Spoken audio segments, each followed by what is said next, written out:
उसको दुनिया की कोई ताकत हिला नहीं सकती है। मंच तनी अनबैलेंस हो गइल बा। खैर कोई बात नहीं, आज मेरा दिल बहुत खुश है, मैं बहुत खुश हूं। इसलिए खुश हूं कि आप सभी का आशीर्वाद इस बेटा भाई के सर पे है। मैंने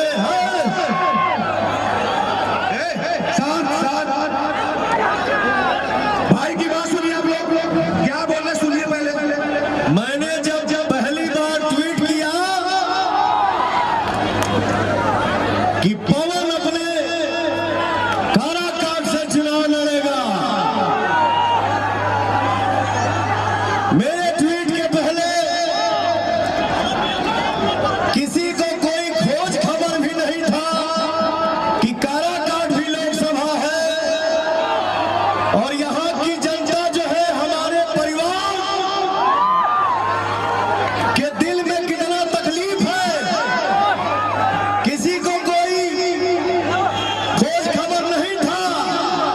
लेकिन जैसे पवनवा ट्वीट किया, आप लोगों के बीच में आके खड़ा हुआ, आप लोगों का आशीर्वाद जो पवन के ऊपर बरसने लगा, आज देखिए नतीजा ये है कि आज काराकाट लोकसभा के अंदर देश भर से हेलीकॉप्टर आके गिरे लगा। आज सबको चिंता सताने लगी है। क्यों भाई? काराकाट में एगो पवनवा ऐसा लड़का खड़ा बा, चुनावी माहौल में सबके दिमाग डगमगा गइल बा।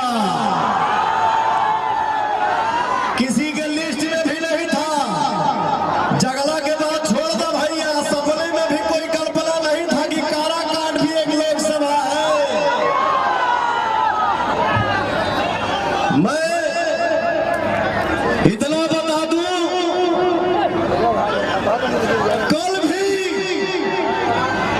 कल भी महाभारत में अभिमन्यु अकेला था।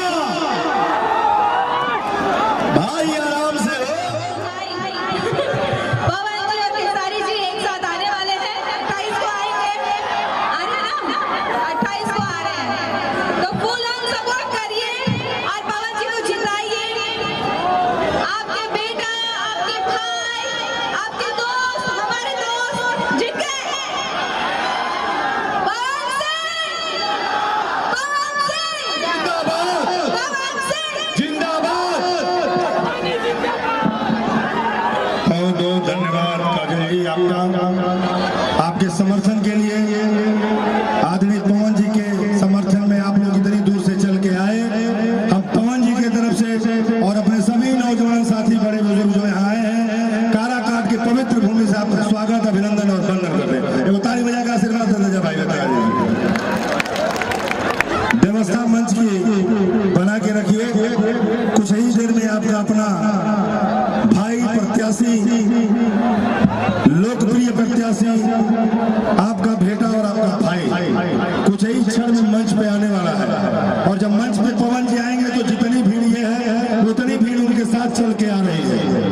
तो थोड़ा सा शांति का परिचय दीजिए। हमको मालूम है, आप लोग की तकलीफ भी मालूम है कि सुबह 11 बजे से इस तपी धूप